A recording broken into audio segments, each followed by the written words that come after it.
Bueno, muy buenas tardes. Vamos a comenzar entonces con este tercer tema de esta serie, donde vamos a estudiar algunos temas particulares o importantes más bien de la palabra de Dios. Nosotros estuvimos viendo en el primer tema el tema de la Biblia y en el segundo estuvimos viendo el tema de Dios. Antes de comenzar, vamos a hacer una breve oración. Vamos a dirigirnos a nuestro Señor para que Él nos pueda dirigir particularmente. Los que deseen pueden arrodillarse y si no pueden inclinar su rostro delante del Señor. Oremos. Amantísimo Padre Celestial, te damos infinitas gracias por este tu santo sábado. Gracias, Señor, por todas tus bendiciones, por el cuidado y el amor que nos tienes a cada uno de nosotros. Señor, te rogamos en este momento que tu Santo Espíritu esté con nosotros, acompañándonos y guiándonos para que todo lo que hagamos y digamos sea para gloria y honra de tu nombre.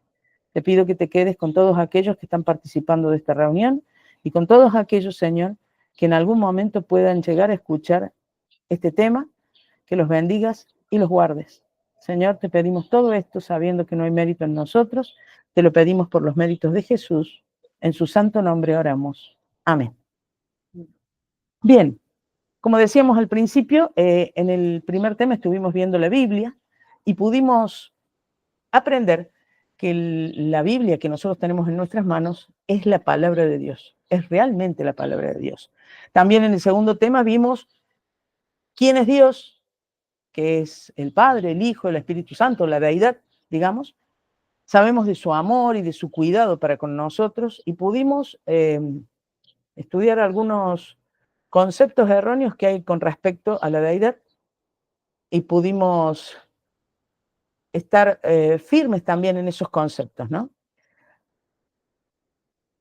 Ahora nos interesaría justamente redondear estos dos temas porque hay algunos conceptos que han quedado sin tocar, pero que se derivan de los dos temas anteriores. O sea, quedaron pendientes, ¿no? Que tienen que ver con nosotros y nuestra relación con la deidad, con el Señor. Nosotros los seres humanos, ¿cómo nos relacionamos con el Señor? ¿Eh? Cuando vimos el tema de las Sagradas Escrituras, obviamente lo primero que vimos era que estas son inspiradas por Dios, ¿no? Literalmente, si uno le busca el origen a la palabra, cuando dice inspirado, quiere decir soplado o empujado, llevado con fuerza. Es decir, la persona es el que va a dar estos mensajes de Dios, es inspirada en la mente por el Espíritu Santo. Estas personas son personas elegidas, llamadas profetas. Habíamos visto en 2 de Pedro, capítulo 1, versículo 19 al 21, que Pedro nos define a estos hombres elegidos, ¿no? Hay muchos versículos, pero hemos elegido este porque me parece el más completo. Dice, tenemos también la palabra profética más segura, a la cual hacéis bien en estar atentos, como una antorcha que alumbra en lugar oscuro, hasta que el día esclarezca y el lucero de la mañana salga en vuestros corazones. Pedro sabía por experiencia personal que las profecías del Antiguo Testamento, las profecías mesiánicas, se habían cumplido en Cristo.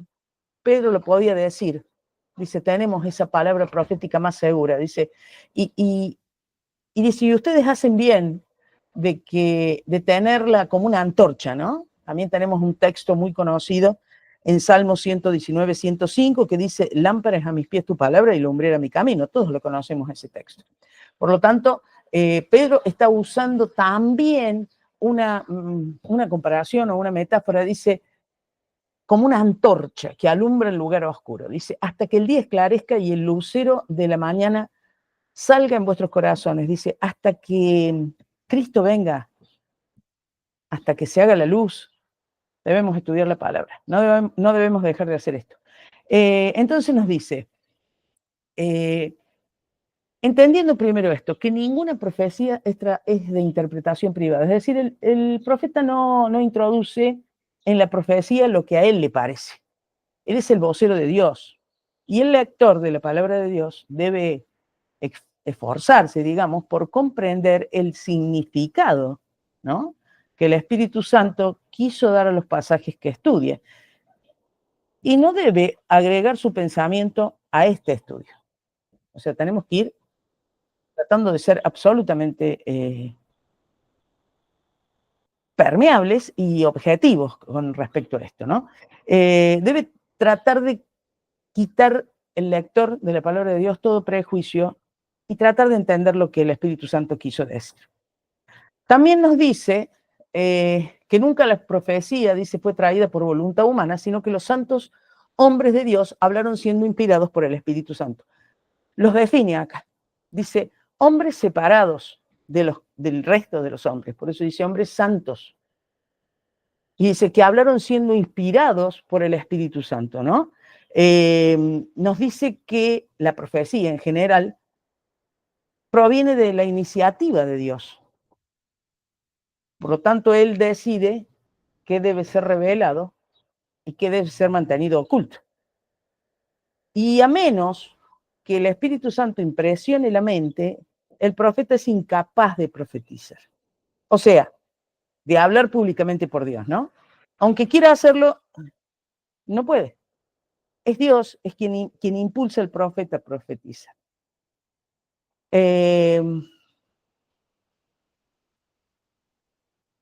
Entonces podemos decir, Dios se comunica con el ser humano,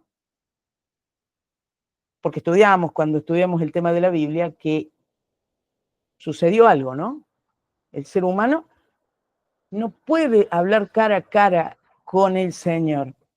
Se nos hace imposible la comunicación. Eso lo vamos a ver, más o menos intenta explicárnoslo el versículo de Isaías 59, capítulo 59, Isaías 59, versículo 2. Allí el profeta Isaías le está hablando al pueblo y le dice, pero vuestras iniquidades han hecho división entre vosotros y vuestro Dios, vuestros pecados han hecho ocultar de vosotros su rostro para no oír.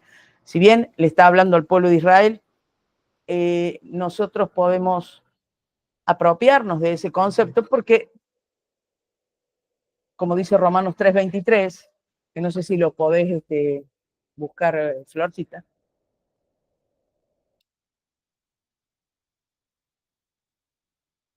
Romanos 3:23 dice, que se conecte.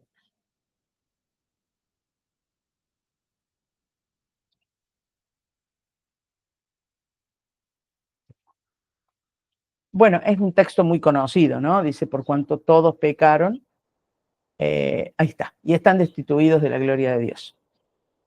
O sea, este versículo de Isaías 59:2 se adecúa a nosotros porque todos somos pecadores, ¿no? Y estamos privados de ver u oír a Dios en su gloria. Por tanto, necesitamos un mediador entre Dios y nosotros. Necesitamos quien nos hable, quien nos diga lo que Dios quiere decirnos. Y esos son los profetas. Hay un texto en Éxodo 7, capítulo 7, versículo 1, muy interesante, donde Dios mismo hace una analogía y le explica a Moisés algo, y lo explica con la terminología de un profeta, ¿no? Y dice, Jehová le dijo a Moisés, mira, porque Moisés obviamente no quería hablar con el faraón, porque decía, soy torpe de habla. Bueno, entonces le dice, mira, yo te he constituido Dios para faraón, y tu hermano Aarón será tu profeta. Con esta comparación que hace el mismo Señor, nos está diciendo que si Moisés estaba constituido como Dios y Aarón era el profeta de Moisés, Faraón venía a ser lo que nosotros somos, los hombres. ¿Se entiende? Es muy interesante este versículo, porque entonces, por orden, Aarón hablaba al faraón, pero por orden de Moisés, tal cual como los profetas nos hablan a nosotros por orden de Dios. O sea, es una muy buena, un muy buen versículo para entender el don de profecía. nosotros sabemos, lo dice Amós 3:7, que el Señor no hace nada sin que lo revele a sus siervos, los profetas. Lo podemos ver, pero lo estuvimos viendo cuando vimos cuando vimos la Biblia, el tema de la Biblia.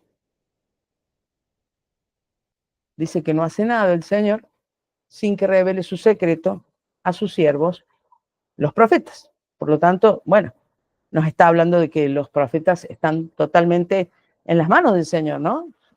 Son siervos de Él. Pero obviamente también nos responde la palabra de Dios en Deuteronomio 18:15, Deuteronomio 18:15, ¿quién elige a estos profetas? No es que ellos van y se presentan y dicen, Señor, yo quiero ser profeta. O que alguien, alguna fuerza o poder los determina. No, no.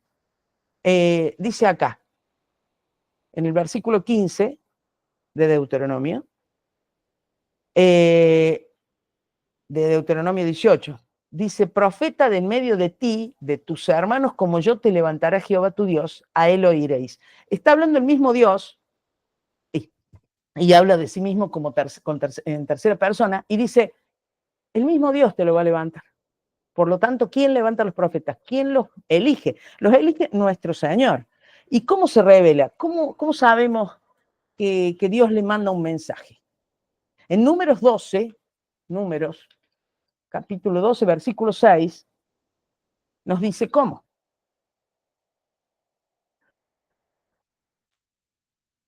Allá dice, y les dijo, oíd ahora mis palabras, cuando haya entre vosotros profeta de Jehová, le apareceré en visión, en sueños hablaré con él. Esta es la forma en la que Dios se manifiesta al profeta, en visión o en sueños. ¿Cómo sabemos entonces cuando un profeta es auténtico o es falso? Bueno, hay varios versículos en la palabra de Dios que nos muestran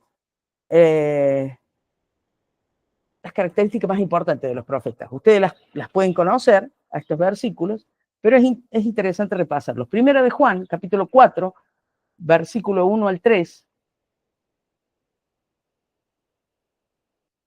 dice allí, amados, no creáis a todo espíritu, sino probad los espíritus si son de Dios, porque muchos falsos profetas, acá nos habla de falsos profetas, han salido por el mundo.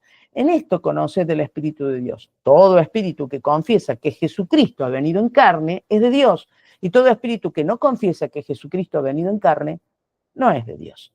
Y este es el espíritu del anticristo, el cual vosotros habéis oído que viene y que ahora ya está en el mundo. Por lo tanto, estos versículos nos están diciendo que el profeta verdadero predica a Cristo y que él vino como un hombre a la tierra. O sea, nos predica su encarnación. Porque en los tiempos de Juan, cuando Juan escribió estas cartas, había muchas herejías que decían que Cristo había sido manifestado espiritualmente y cosas por el estilo. Y Juan dice, no, vino en carne humana, se hizo uno con nosotros. Por lo tanto, un verdadero profeta predica a Cristo encarnado. Otro versículo muy interesante es el de Mateo 7, capítulo 7 de Mateo, versículo 15 al 20. Son unos versículos también interesantes, ¿no? Que nos dicen, guardaos de los falsos profetas que vienen a vosotros con vestidos de oveja, pero por dentro son lobos rapaces. Por su fruto los conoceréis, dice el Señor. ¿Acaso se recogen uvas de los espinos o higos de los abrojos? Así, todo buen árbol da buenos frutos, pero el árbol malo da frutos malos.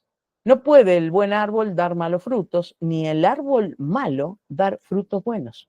Todo árbol que no da buen fruto es cortado y echado en el fuego.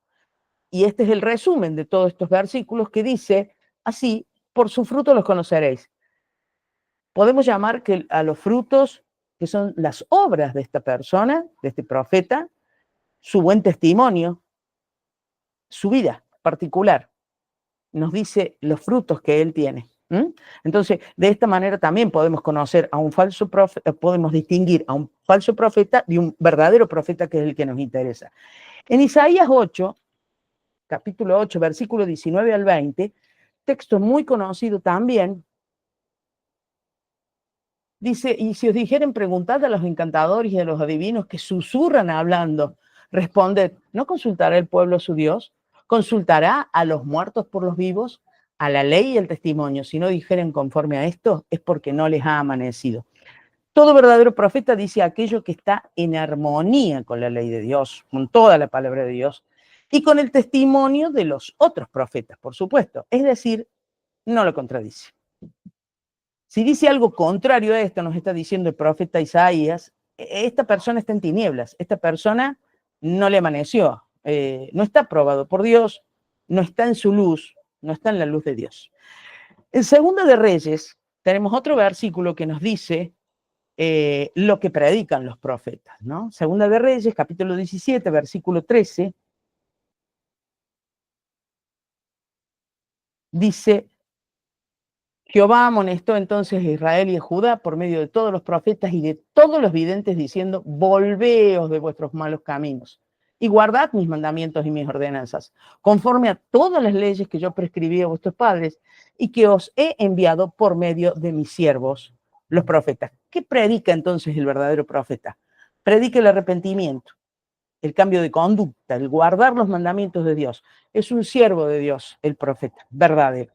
Esto también lo podíamos ver en la predicación de Juan. No vamos a ver estos versículos, los vamos a nombrar solamente. Cuando Juan el Bautista predicaba, en Lucas 3, capítulo 3, versículos 2 y 3, como también en Marcos capítulo 1, versículo 4, nos habla del bautismo de arrepentimiento para perdón de pecados. Esto era lo que básicamente predicaba Juan el Bautista.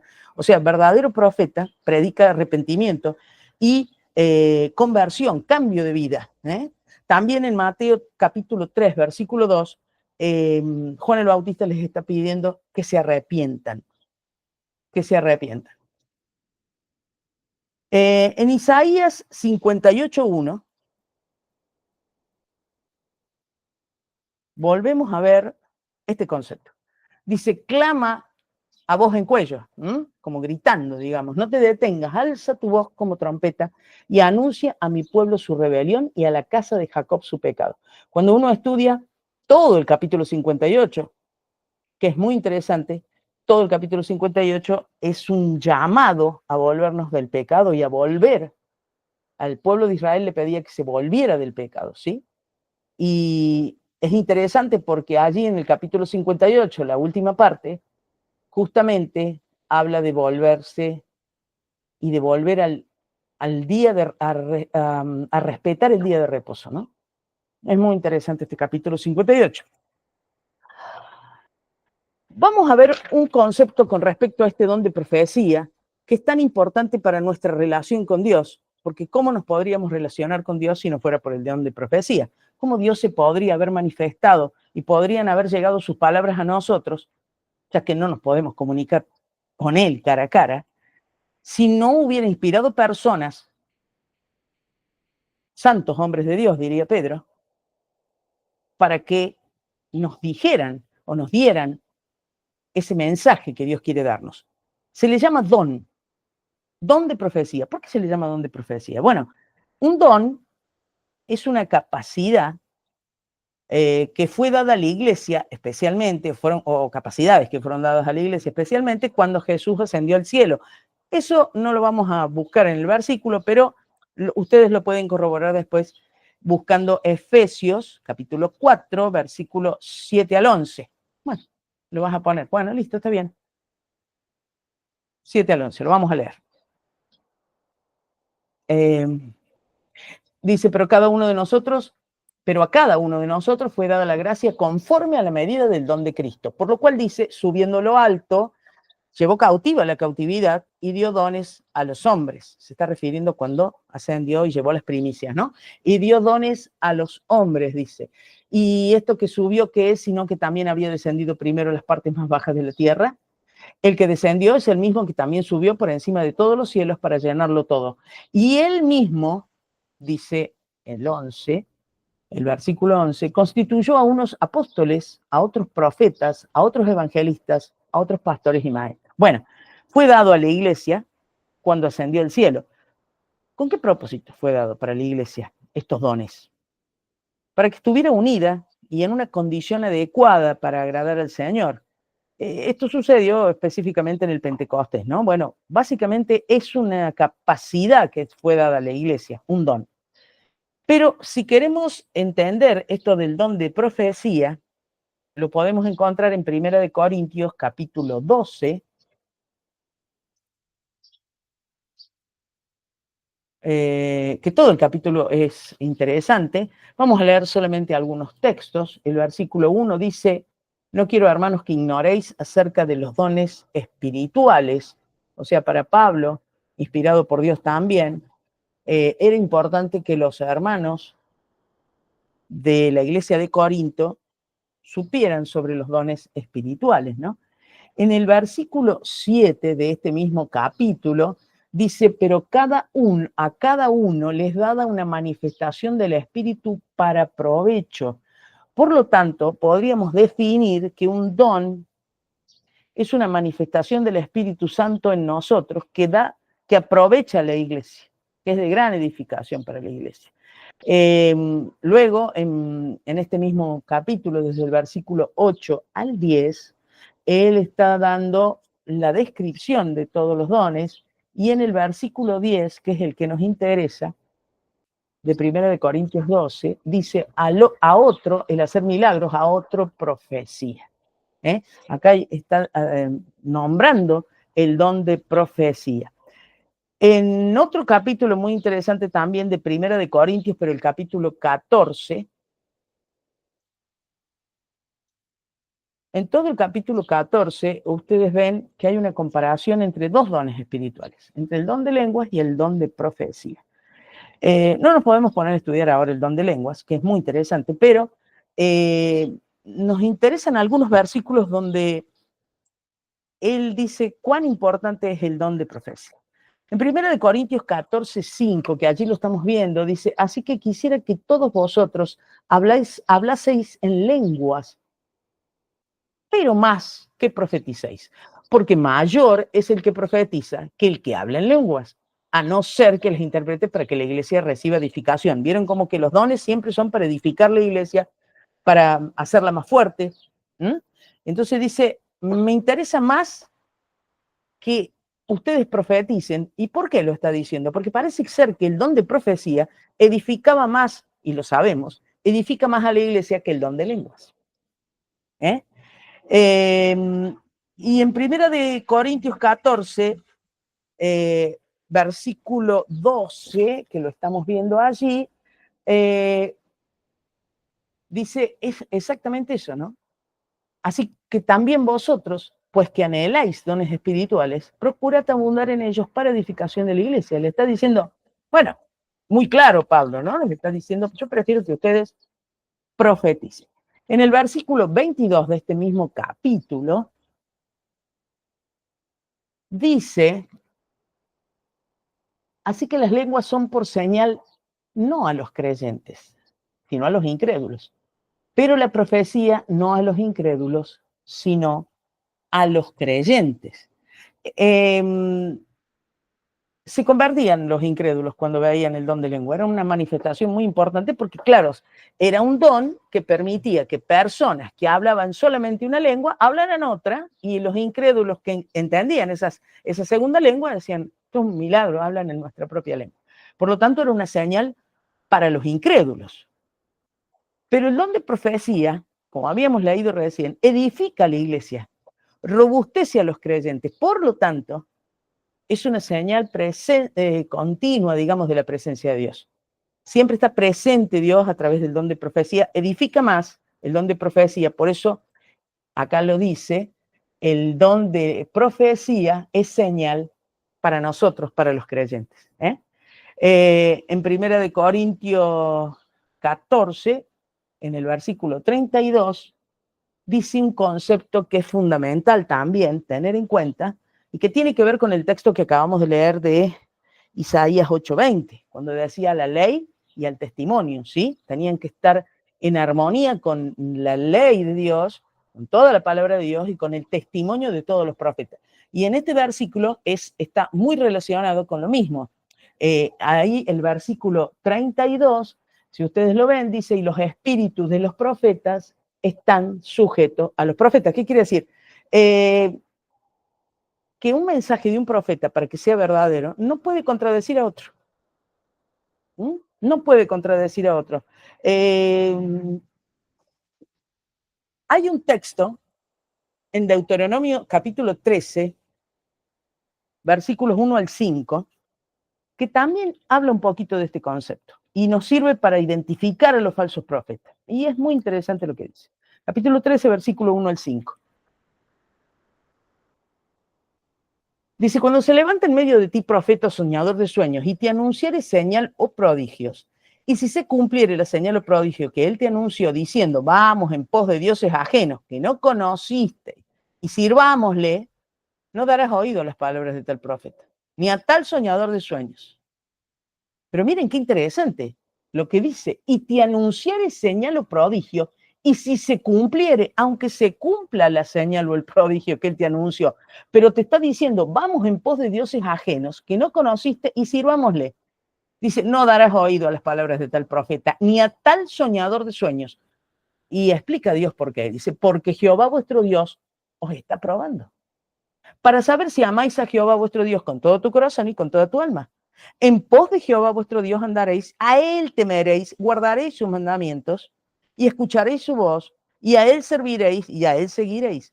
Tal profeta o soñador de sueños ha de ser muerto, por cuanto aconsejó rebelión contra Jehová nuestro Dios, que te sacó de la tierra de Egipto y te rescató de casa de servidumbre, y trató de apartarte del camino por el cual Jehová tu Dios te mandó que anduvieres, y así quitarás el mal del medio de ti. O sea que nos está diciendo que si un profeta va en contra de lo que dijo Jehová, no importa que se hayan manifestado señales, puede ser que Dios lo permitió para probarnos, dice, pero debemos seguir a Dios, porque lo importante es esta armonía que hay de profeta a profeta. Un profeta tiene que estar en armonía con lo que dijo otro profeta. No puede estar en contra. Este profeta estaba llamando a servir dioses ajenos, estaba totalmente en contra de lo que Dios había manifestado siempre. Otra característica interesante que está en Deuteronomio capítulo 18,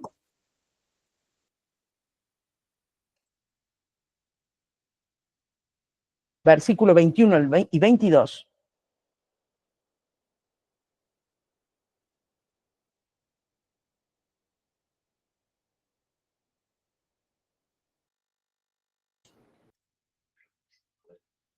Y si dijeres en tu corazón, ¿cómo conoceremos la palabra que Jehová no ha hablado?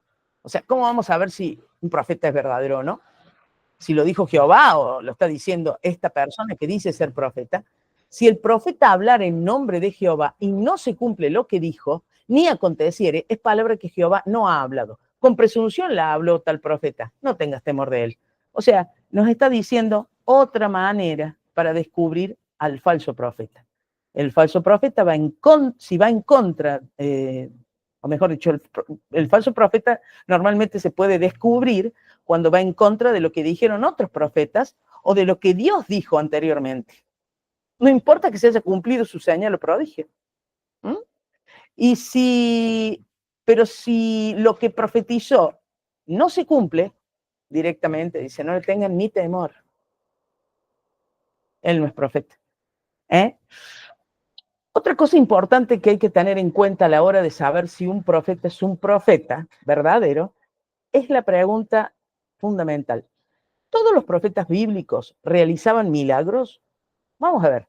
Mateo capítulo 11, versículo 9.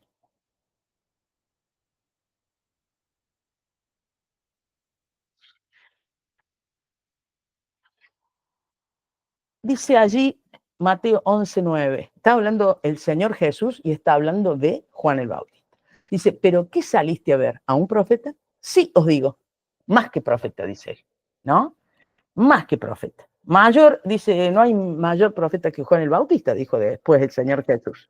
Y en el capítulo 10 del libro de Juan, nos dice, versículo 41, si Juan el Bautista hizo algún milagro. Dice, muchos venían a él y decían, Juan, a la verdad, ninguna señal hizo. Ahí está, no hizo ninguna señal. Pero todo lo que Juan dijo de están refiriéndose a Jesús, era verdad. Por lo tanto, no es condición necesaria de la seguridad de que un profeta es verdadero, de que haya realizado milagros, ¿sí? Otro concepto importante que tenemos que tener a la hora de saber quién es un profeta verdadero es, ¿podrán ser las mujeres profetas? Tenemos varios versículos, los vamos a ver rápidamente. Jueces capítulo 4, versículo 4.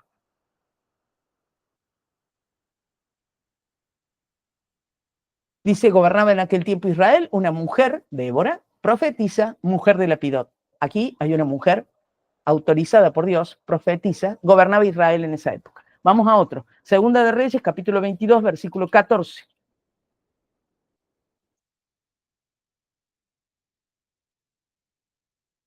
Entonces fueron el sacerdote Hilcías y Ahicam, a Bor, Safán y Asaías, a la profetisa Hulda, mujer de Salum, hijo de Tikva, hijo de Harás, guarda de las vestiduras, la cual moraba en Jerusalén, en la segunda parte de la ciudad, y hablaron con ella. La profetisa Hulda, en tiempos de Segunda de Reyes. Acá hay otra mujer. Vamos a Lucas, capítulo 2, versículos 36 al 38. Este lo conocemos más, a esta persona la conocemos más. Lucas 2, 36 al 38, y dice, estaba también allí Ana, profetisa, hija de Fanuel, de la tribu de Aser, de edad muy avanzada, pues había vivido con su marido 7 años desde su virginidad, y era viuda hacía 84 años, y no se apartaba del templo, sirviendo de noche y de día con ayunos y oraciones. Esta, presentándose en la misma hora, daba gracias a Dios y hablaba del niño, se está refiriendo a Cristo, a todos los que esperaban la redención de Jerusalén. Por lo tanto, allí tenemos a Ana también, que profetizó de Jesús y que lo pudo ver. Hechos capítulo 21, tenemos otro texto del Nuevo Testamento, Hechos capítulo 21, versículos 8 y 9.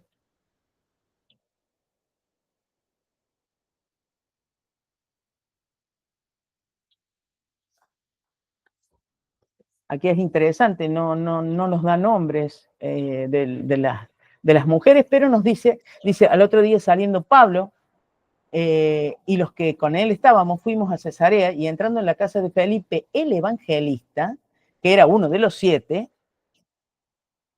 posamos con él. Este tenía 4 hijas, doncellas, que profetizaban. Felipe tenía 4 hijas que profetizaban. Allí tenemos más profetizas en el Nuevo Testamento. Y otra pregunta que nos puede surgir es, ¿va a existir el don de profecía en el fin del fin? Bueno, la misma Biblia lo vaticina, digámoslo así. En el libro de Joel, capítulo 2, versículos muy conocidos también, del versículo 28 al 31, nos habla que sí, nos dice que sí.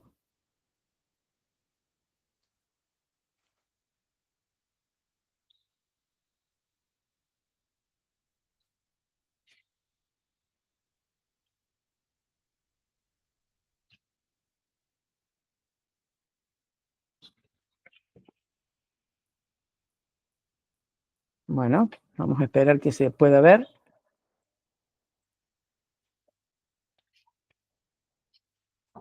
Dice el versículo 28, después de esto derramaré mi espíritu sobre toda carne y profetizarán vuestros hijos y vuestras hijas. Ajá, dice, vuestros ancianos soñarán sueños, vuestros jóvenes verán visiones.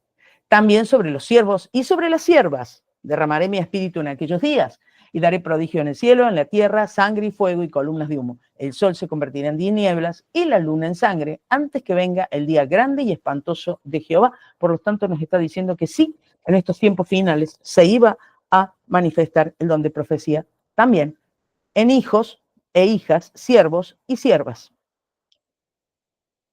Sabemos que la iglesia verdadera, la iglesia final, el resto de la iglesia va a tener el don de profecía. Allí lo vemos en un versículo también muy conocido, en Apocalipsis 12, capítulo 12, versículo 17, que nos está hablando, por supuesto, de ese tiempo final, ¿no?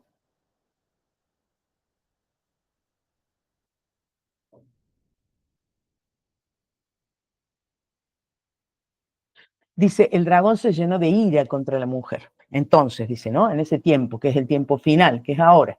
Y se fue a hacer guerra contra el resto de la descendencia de la mujer. La mujer es la iglesia. Y este resto de la descendencia, dice, son los que guardan los mandamientos de Dios y tienen el testimonio de Jesucristo. La iglesia final, aquella que guarda los mandamientos de Dios y tiene el testimonio de Jesucristo. Estos son dos características de la iglesia verdadera. Y entonces vamos a descubrir con otro versículo más que también conocemos, de Apocalipsis capítulo 19, versículo 10, ¿qué es este testimonio de Jesús?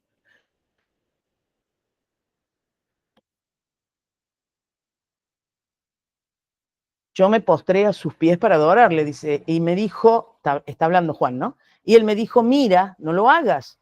¿Quién le contestaba? Le contestaba un ángel que estaba hablando con él. Dice, yo soy consiervo tuyo y de tus hermanos que retienen el testimonio de Jesús. Lo mismo que habíamos leído en Apocalipsis 12, 17. El testimonio de Jesús. Dice, adora a Dios porque el testimonio de Jesús es el espíritu de la profecía. Por lo tanto, el que da testimonio de Jesús es todo el don de profecía que se ha manifestado en toda la Biblia, desde Génesis a Apocalipsis, y que también se manifiesta en profetas extrabíblicos.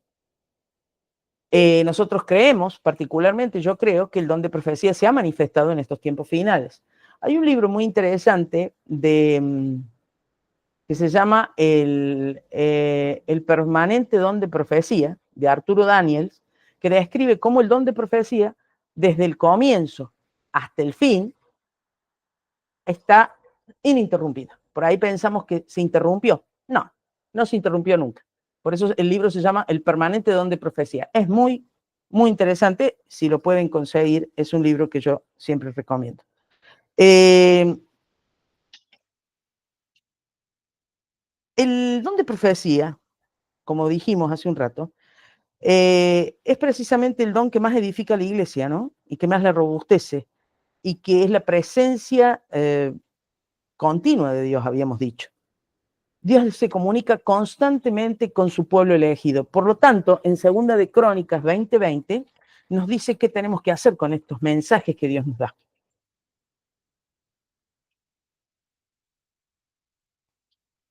Cuando se levantaron por la mañana, salieron al desierto de Tecoa, y mientras ellos salían, Josafat, estando de pie, este era el rey en su momento, oídme Judá y moradores de Jerusalén.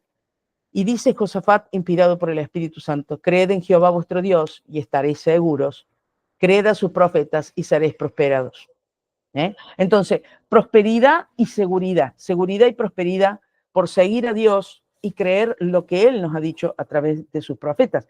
Cuando empezamos el tema hace un ratito, decíamos que necesitábamos un mediador entre Dios y nosotros. Y habíamos dicho que necesitábamos quien nos hable y quien nos diga lo que Dios quiere decirnos. Es decir, esto es el profeta, ¿no? Pero también necesitamos hablar con Dios, no solamente escucharlo, sino también hablar con Él. Pero no podemos porque nuestros pecados nos han separado de Dios. No podemos relacionarnos con el Señor cara a cara. Para hablarle necesitamos otro mediador también. Uno que hable por nosotros ante el Padre. En tiempos del Antiguo Testamento, este mediador era el sacerdote o el sumo sacerdote que oficiaba en el santuario terrenal. Este tema lo vamos a ver más adelante, el tema del santuario, ¿no? Pero más o menos podríamos decir que el sacerdote era quien administraba los sacrificios y las ofrendas, que nos mostraban, que esos sacrificios y ofrendas nos muestran cómo se soluciona el tema del pecado, cómo Dios tenía previsto solucionar el tema del pecado. Eso es fundamental. En Hebreos 5,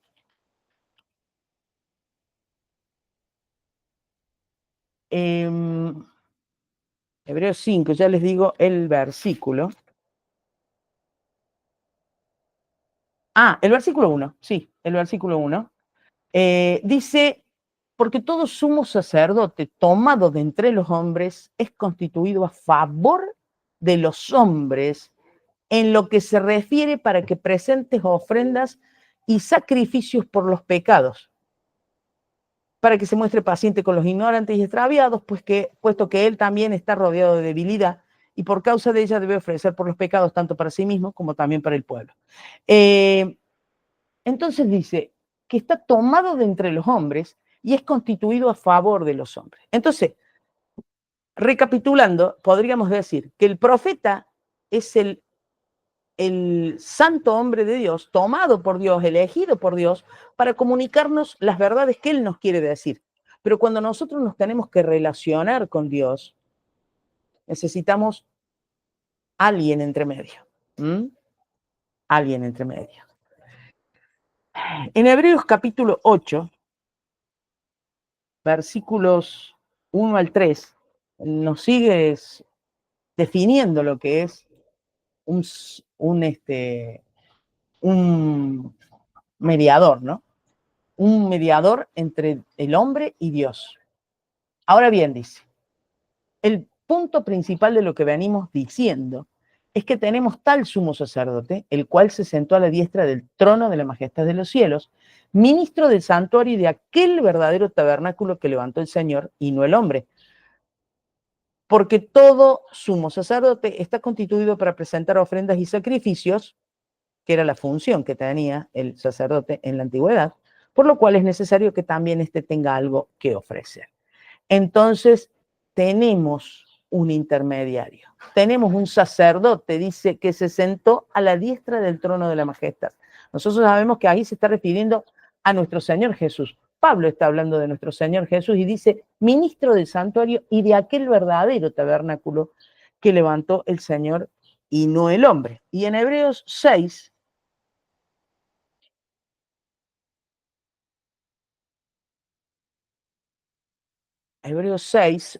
déjenme ver qué versículo. Ay, ay, ay.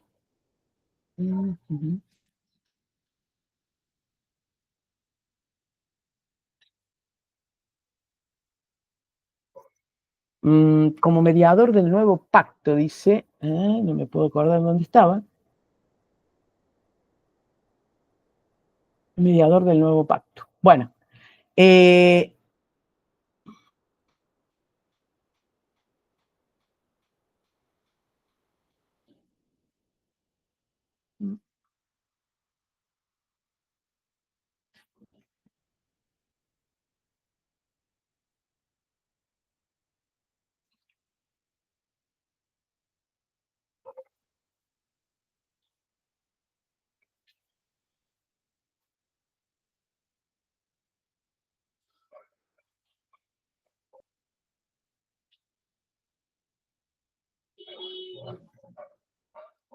bueno, se los debo a este, creo que era, a ver, capítulo 12.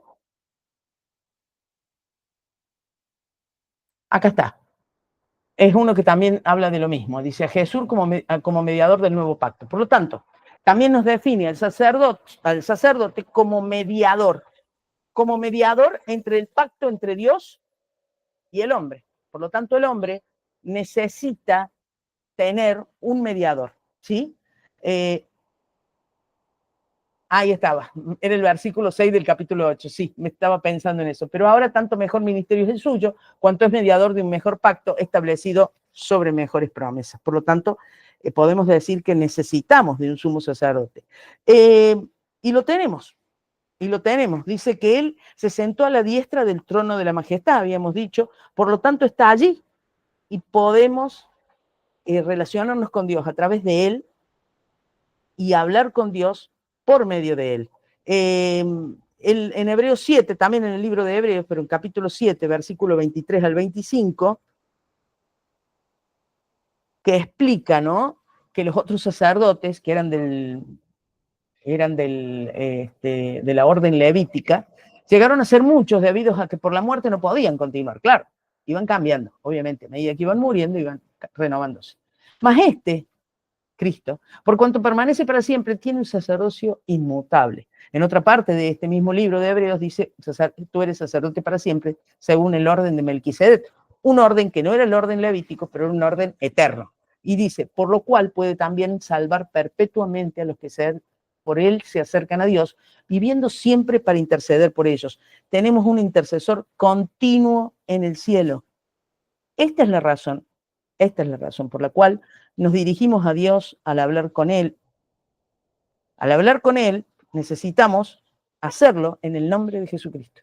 Él mismo nos lo enseñó cuando estuvo acá. Vamos al libro de Juan, capítulo 14, en el versículo 6, Él dijo algo que todos conocemos. Yo soy el camino, la verdad y la vida. Nadie viene al Padre sino por mí. Solamente por Cristo podemos llegar al Padre. En el capítulo 14, pero el versículo 13 y 14, dice, y todo lo que pidieres al Padre en mi nombre, lo haré, para que el Padre sea glorificado en el Hijo. Si algo pidieres en mi nombre, yo lo haré. Vamos a otro versículo del capítulo 15, versículo 16, también del libro de Juan. Dice, no me elegiste vosotros a mí, sino que yo os elegí a vosotros y os he puesto para que vayáis y llevéis fruto, y vuestro fruto permanezca, para que todo lo que pidierais al Padre en mi nombre, Él os lo dé. Si pedimos al Padre en el nombre de Jesucristo, Él nos lo da.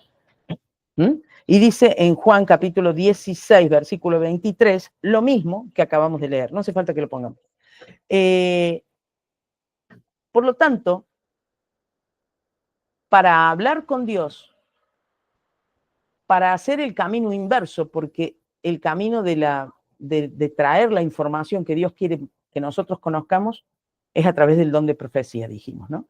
Pero para el camino inverso necesitamos hablar con Él, para decirle nuestras peticiones, para comentarle nuestras cosas, para estar en armonía con Él, pero para estar en contacto con Él. Necesitamos hablar con Él. ¿Qué es hablar con Dios? Primera de Samuel, capítulo 1, versículo 15, si bien todo ese primer capítulo de Primera de Samuel es muy interesante, todos lo conocemos, vamos a leer nada más que el versículo 15, dice, y Ana le respondió diciendo, le estaba respondiendo al sacerdote en ese momento, que la estaba interpelando, dice, no, señor mío, yo soy una mujer atribulada de espíritu, no he bebido vino ni sidra. Pensó que ella estaba ebria porque hablaba en voz baja. Dice, sino que he derramado mi alma delante de Jehová. Y aquí hay una linda definición de lo que es orar. Es derramarnos delante del Señor, es mostrarle todo lo que somos. Y sobre la oración está el capítulo famoso de Mateo 6, Mateo capítulo 6, versículos del 5 al 15, los vamos a leer a todos esos versículos más o menos. Da algunos consejos el Señor, dice, ¿no? Y cuando ores no seas como los hipócritas, porque ellos aman el orar de pie en las sinagogas y en las esquinas de las calles para ser vistos de los hombres. De cierto os digo que ya tienen su recompensa. ¿Qué nos está diciendo? No lo hagan para ser vistos.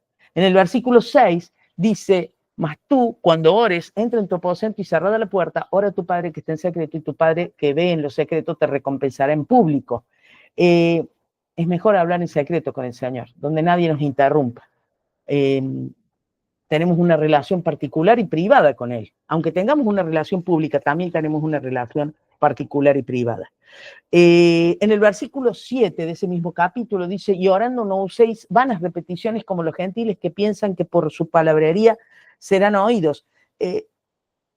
No tiene ningún sentido repetir cosas que alguna otra persona escribió. O repetir cosas que no tienen sentido para nosotros. La palabrería, la mucha palabrería no es importante. Dios ya sabe lo que nosotros necesitamos antes de que nosotros se lo pidamos, pero es esa relación la que es necesaria, no porque Él no sepa, sino porque nosotros necesitamos relacionarnos con Él. En el versículo 8 dice exactamente eso, no hagáis pues semejantes a ellos, dice a los gentiles, porque vuestro Padre sabe de qué cosa tenéis necesidad antes que vosotros se la pidáis. Y en el versículo 9 al 13, en el versículo 9 dice, vosotros pues oraréis así. Ahí nos está dando un dato interesante. ¿A quién tenemos que orar? Al Padre. Dice, oraréis así.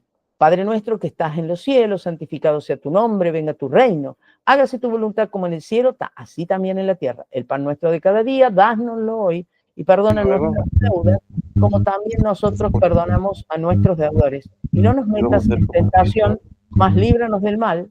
Mas líbranos del mal. Amén. Y dice después, no nos metes, porque tuyo es el reino y el poder y la gloria por todos los siglos. Amén. Porque si perdonáis a los hombres sus ofensas, os perdonará también a vosotros vuestro Padre Celestial. Mas si no perdonáis a los hombres sus ofensas, tampoco vuestro Padre os perdonará vuestras ofensas. Entonces, estos versículos, ¿qué nos están diciendo? Que le debemos orar al Padre. Nos da toda la oración modelo que acabamos de leer, que es el Padre Nuestro. Y nos dice algo interesante en los últimos dos versículos, el 14 y el 15. Dios puede perdonarnos todo, pero hay una condición. También nosotros tenemos que perdonar. ¿Mm? ¿Con qué frecuencia tenemos que orar? ¿Con qué frecuencia nos tenemos que relacionar con Dios por día? Digamos. Salmos 5, del 1 al 3. ¿Qué nos dice Salmos 5, del 1 al 3?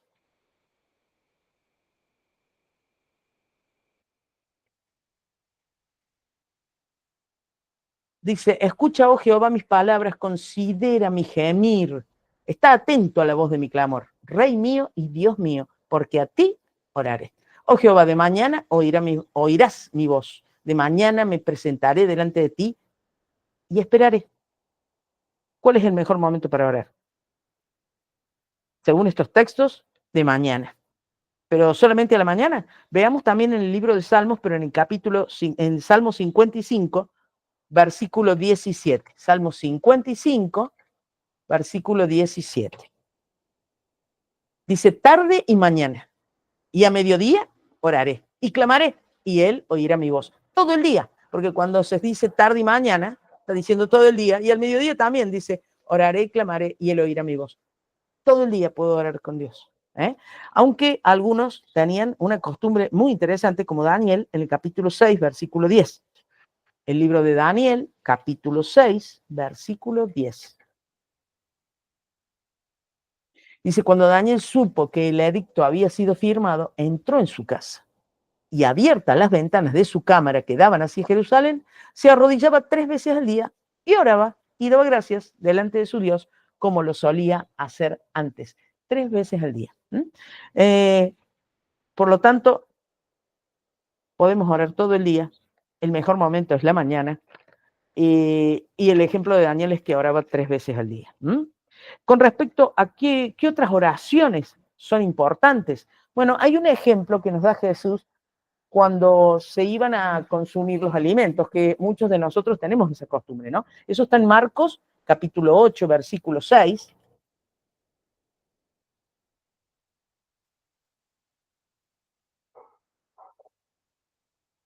Dice, entonces mandó a la multitud que se recostase en tierra, y tomando los 7 panes, habiendo dado gracias, los partió y dio a sus discípulos para que los pusiesen delante. Y los pusieron delante de la multitud.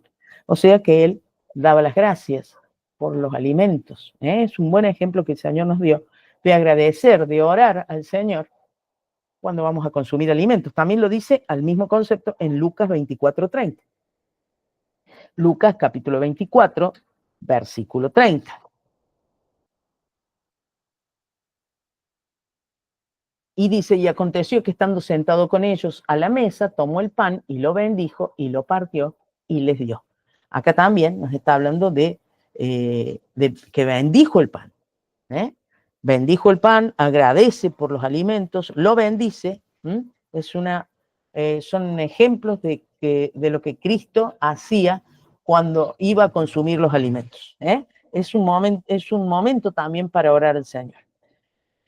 Otra pregunta que nos podemos hacer con respecto a esto de relacionarnos con Dios es, ¿cómo es mejor orar? ¿Cuál es la mejor postura? Bueno, vamos al libro de Efesios, capítulo 3, versículo 14.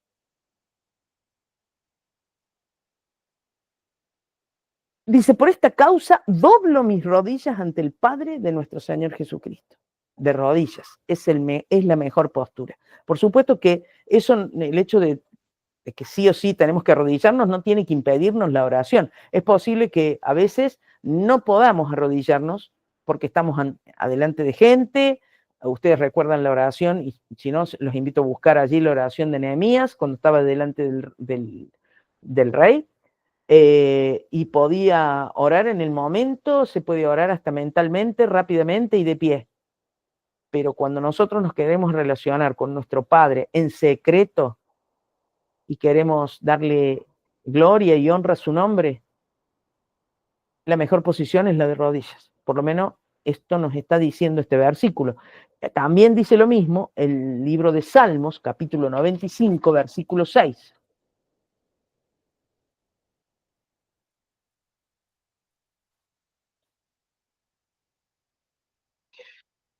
Dice, venid, adoremos y postrémonos, arrodillémonos delante de Jehová nuestro Hacedor. Por lo tanto, volvemos a corroborar que de rodillas es mejor orar, es la mejor postura para orar. Otro tema que puede surgir, nuestra duda, si bien les vuelvo a decir, este tema no se agota acá, el tema de la oración, de nuestra relación con el Señor, es bastante, mucho más largo y podríamos seguir hablando un rato, pero vamos a dar los conceptos más importantes, ¿no? Por eso dice, ¿qué tenemos que hacer nosotros? ¿Hay alguna condición para que Dios nos oiga y conteste nuestras oraciones? Vamos a leer tres versículos. Vamos a leer tres versículos. Segunda de Crónicas, capítulo 7, versículo 14. Es un texto muy conocido. Dice, si se humillare mi pueblo sobre el cual mi nombre es invocado. Todos los que decimos que el Señor es nuestro Señor, somos el pueblo de Dios. Y oraren, dice, y buscaren mi rostro, y se convirtieren de sus malos caminos. Entonces yo oiré desde los cielos y perdonaré sus pecados y sanaré su tierra. Ahí hay varios conceptos, ¿no? Dice humillarnos delante de Él, orar, buscarlo, convertirnos de nuestros caminos. Él nos oye, nos puede perdonar, nos puede salvar, nos puede sanar. En Primera de Juan, capítulo 5, versículo 14,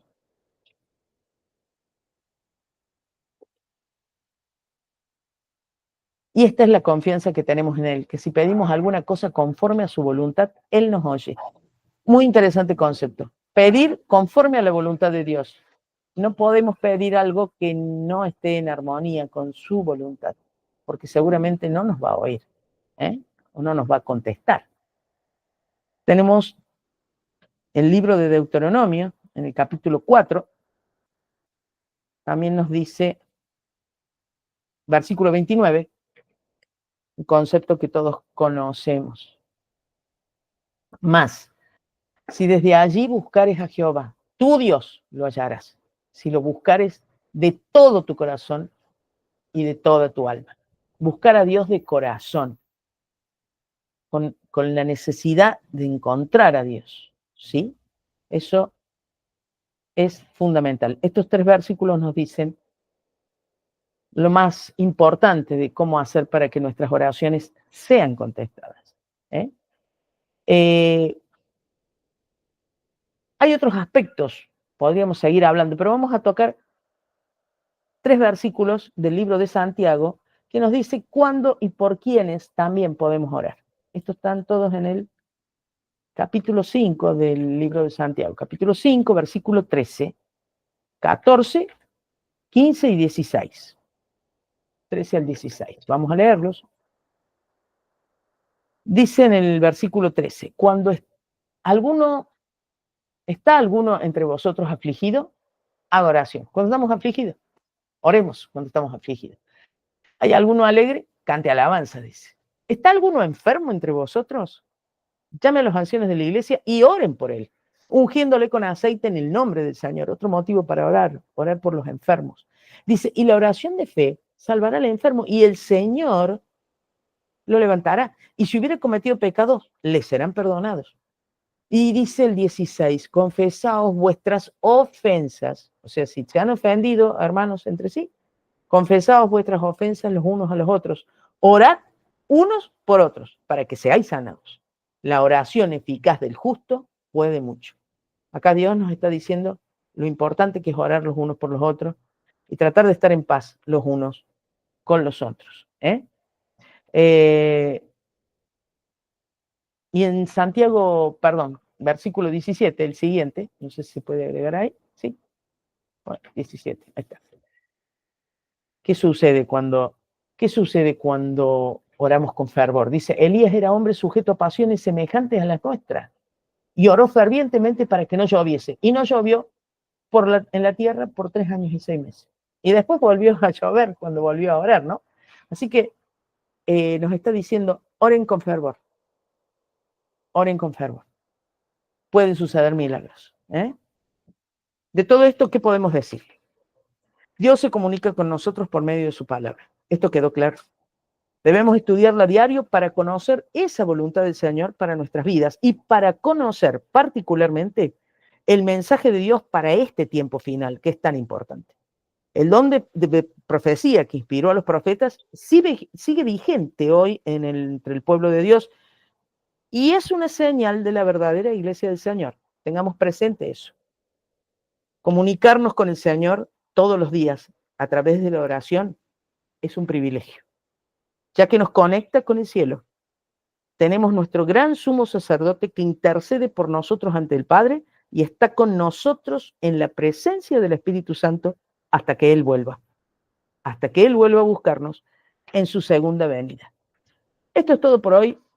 Hemos entendido cómo nos relacionamos con Dios a través del estudio de su palabra y a través de la oración, y son conceptos fundamentales porque hacen a la vida del cristiano. Por lo tanto, creo que todos estarán de acuerdo conmigo que son las dos armas más importantes que tenemos los cristianos: el estudio de la palabra y la oración. Y podemos seguir hablando mucho, pero estos son los conceptos más importantes que se pueden hablar de estos temas. Bueno, les agradezco mucho. Vamos a hacer una pequeña oración para cerrar este tema y nos estaríamos despidiendo hasta la próxima. Amantísimo Padre Celestial, te damos infinitas gracias porque nos has guiado con tu poder y con tu Espíritu Santo. Gracias por todas tus bendiciones. Acompáñanos, Señor. Acompaña a cada una de las personas que te están escuchando personalmente en forma presencial ahora, y también a las personas que puedan escuchar este tema en el futuro. Y te pido, Señor, que nos bendigas y que nos ayudes a estar siempre tomados de tu mano, siempre estudiando tu palabra para saber cuál es tu voluntad para nuestras vidas, y también comunicándonos constantemente contigo para que podamos estar siempre tomados de tu mano, para que siempre, Señor, nuestras peticiones, nuestros deseos, nuestras necesidades sean llevadas primero a ti, Señor. Te lo pedimos. Y te pedimos, Señor, que no te alejes de nosotros, para que nosotros no nos alejemos de ti, porque vos siempre estás al lado nuestro. Gracias, Señor, por todas tus bendiciones. Te rogamos que te quedes con nosotros en este día de reposo que todavía continúa, y cuando comience la nueva semana y el resto de nuestras vidas. Te lo pedimos y te lo rogamos en el poderoso, dulce nombre de Cristo Jesús. Amén. Amén. Bueno, muchísimas gracias por estar aquí. Nos vemos en la próxima.